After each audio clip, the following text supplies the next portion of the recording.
Hello hello hello cuties, कैसे हो आप सभी लोग। मेरा नाम सोनिया है और आप मुझे प्यार से अनवी बुला सकते हो। तो आज मैं आपको लेके चल रही हूँ दो शक्तिशाली जगहों पर, सुरकंडा देवी और धारी देवी मंदिर। तो मंदिर में पहुँचने से पहले हमने यहाँ से प्रसाद लिया और आप अपना लगेज इन शॉप्स पर भी रखवा सकते हैं जो सेफली यहाँ पर रहेगा, और आते टाइम यहाँ से आप अपने लगेज को ले सकते हैं। तो फिर यहाँ से हमारा ट्रैक स्टार्ट होता है, लेकिन ट्रैक थोड़ा इतना मुश्किल भी नहीं है। अगर आप रेगुलरली ट्रैक वगैरह करते हैं तो इजीली आप ट्रैक कर लेंगे। और रास्ता इतना खूबसूरत होता है यहाँ से कि आपको थकान का महसूस ही नहीं होगा कि आपको थकान लग रही है। बादलों के बीच में ये मंदिर इतना अच्छा लगता है। यहाँ से अगर आप मंदिर देख लोगे तो आपको दिल को बहुत सुकून मिल जाएगा कि हाँ फाइनली अब चलो यहाँ से इतनी डेस्टिनेशन है हमारी। अगर आपको ट्रैक करने में ज़्यादा ही प्रॉब्लम वगैरह होती है तो यहाँ पे आपको इजीली केबल कार्स भी मिल जाते हैं जो आई थिंक 200 पर ईच पर्सन लेते हैं। तो आप यहाँ से ये केबल कार के थ्रू भी इजीली सुरकंडा देवी मंदिर ऊपर तक जा सकते हैं। आई थिंक ये ट्रैक ज़्यादा नहीं है, सिर्फ 2 से 3 किलोमीटर तक ही है। बट अगर आपको ज़्यादा ही प्रॉब्लम होती है तो आप इजीली ये केबल कार यूज़ कर सकते हैं। बट हाँ, अगर मैं आपको सच बताऊँ तो ये अगर आप वादियों का ज़्यादा अच्छे से मज़ा लेते हुए जाना चाहते हैं तो आप ट्रैक ही करिएगा। तो फिर मैंने यहाँ से मंदिर में एंट्री ली। तो अब बात करते हैं सुरकंडा देवी मंदिर की। तो ये मंदिर उत्तराखंड के टिहरी गढ़वाल ज़िले में है और समुद्र तल के करीब 2700 मीटर की ऊंचाई पर स्थित है। यह माता सती के 51 शक्तिशाली पीठों में से ये एक माना जाता है। और माना जाता है कि जब भगवान शिव माता सती के मृत शरीर को लेकर तांडव कर रहे थे, तब भगवान विष्णु ने उनके शरीर के टुकड़े करने के लिए अपना सुदर्शन चक्र चलाया और जहाँ जहाँ अंग गिरे वहाँ शक्तिपीठ बन गए। तो उन्हीं 51 शक्तिपीठों में से यह एक शक्तिपीठ माना गया जहाँ पे माता का सिर गिरा था, इसलिए इसे सुरकंडा देवी के नाम से जाना जाता है।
और दर्शन करने के बाद हमने वहाँ कुछ वक्त बिताया। शांत माहौल, ठंडी हवा और ऊपर से वो पॉजिटिव एनर्जी, सब कुछ बेहद कुछ खास था। और मैं सच बताऊँ, अगर आप वहाँ जाएं तो आपको एक एनर्जी ही आपको अलग ही वाइब मिलेगी। तो अब हम बात करते हैं हमारी दूसरी डेस्टिनेशन की, धारी देवी मंदिर की। तो हमने सुरकंडा से धारी देवी तक जाने के लिए टैक्सी ली जो हमें 100 रुपीज़ पर ईच पड़ा। रास्ता बहुत ही सुंदर था, पहाड़, नदी, हरियाली का ज़बरदस्त नज़ारा।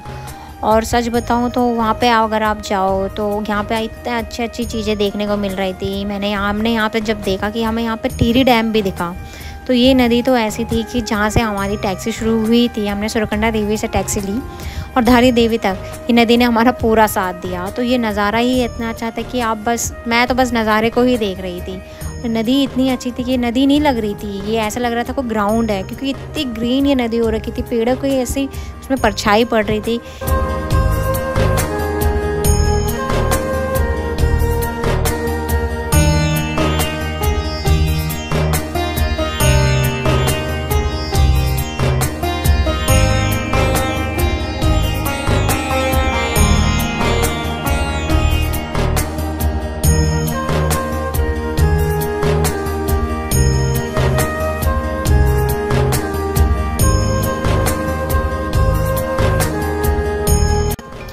तो हम पहुँचे धारी देवी मंदिर। तो अब मैं आपको ले चलती हूँ धारी देवी के अंदर।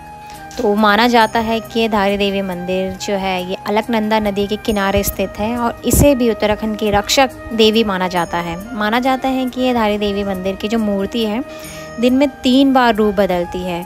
सुबह एक छोटी बच्ची की तरह, दोपहर में एक युवती और शाम को ये बुजुर्ग स्त्री की तरह। और हम तो दिन में गए थे, तो मैं सच बताऊं वहाँ पे अगर आप फ़ोन वगैरह अगर फ़ोटो वगैरह क्लिक करवाएंगे तो फ़ोटो वगैरह वहाँ पे अलाउड नहीं है। और क्योंकि वहाँ पे लास्ट टाइम ऐसा हुआ था कि एक कोई टूरिस्ट ही गया था, तो उन्होंने फ़ोटोज़ वगैरह क्लिक करने की वहाँ पे कोशिश करी तो उनका फ़ोन ले लिया गया। और आई थिंक कोई जुर्माना वगैरह तो नहीं मांगा उनसे, बट उनसे हाँ माफ़ी मंगवाई गई कि यहाँ पे फ़ोटो वगैरह या वीडियोज़ वगैरह बनाना अलाउड नहीं है। तो उन्होंने वहाँ पे माफ़ी वगैरह मांगी, तब उनका फ़ोन उन्हें वापस दिया। तो यहीं पे ये मेन बात है कि आप अगर फ़ोन यूज़ करें तो अपने उस पर करें, और बंदरों से भी बिल्कुल बच के रहें क्योंकि वहाँ पे बंदर भी बहुत ज़्यादा हैं। क्योंकि मेरा तो मैं प्रसाद लेने जब अंदर जा ही रही थी लेकर, तो बंदर मेरा प्रसाद लेके ही चला गया। तो फिर मैंने बिना प्रसाद के तो नहीं, बट हाँ मैंने 2 पैकेट लिए थे प्रसाद के, तो उनमें से एक प्रसाद मैंने चढ़ाया और एक तो वो बंदर लेके चला गया। तो यही बात है यहाँ पे कि अगर आप फ़ोन वगैरह यूज़ करें तो अपने रिस्क पे यूज़ करना। यहाँ की सबसे ख़ास बात यह है कि माता की मूर्ति जो है को मंदिर अंदर ही नहीं रखा जाता, बल्कि उसे खुले आसमान के नीचे स्थापित किया गया है। हाँ, ये सच बात है कि जो माता की मंदिर जो है, अगर आपकी मूर्ति की मैं बात करूँ, ये जय माता दी, अगर मैं मूर्ति की बात करूँ तो खुले आसमान के नीचे आप देख ही रहे होंगे कितनी लाइट, कितनी रोशनी पड़ रही है। और कहते हैं कि मंदिर की मूर्ति को हिलाने की कोशिश भी की गई थी, तो तब कुछ नुकसान होता ही होता है। क्योंकि अगर ये क्योंकि भाई ये प्रकृति का ही खेल है कि अगर आप किसी चीज़ को छेड़ेंगे तो कुछ ना कुछ तो होगा ही होगा। तो लोगों की यही आस्था है कि चीज़ों को ना छेड़ा जाए, जिससे चीज़ें बिल्कुल उस चीज़ पे रहें। लास्ट टाइम जो इतनी बड़ी सुनामी आई थी, तो इसी वजह से आई थी कि लोगों ने कोशिश करी थी इस मूर्ति को छेड़ने की, तो इसलिए माता ने भी अपना रूप दिखाया। तो मैं तो यही बोलूँगी कि भाई चीज़ें जो ऐसी हैं उन चीज़ों को वैसी ही रहने दो। तो फिर माता के दर्शन करने के बाद बाय लकीली हमें माता का प्रसाद खाने का भी अवसर प्राप्त हुआ। तो हमारे दर्शन तो बहुत अच्छे रहे दोनों मंदिरों के, धारी देवी और सुरकंडा देवी के। तो होपफुली अगर आप भी आएँ तो आप अच्छे से अपने ट्रिप बना के आना। मैं तो अगर जैसे मैंने आपको बताया इस महीने के मैं 1 हफ़्ते पहले ही गई हूँ, जुलाई में ही।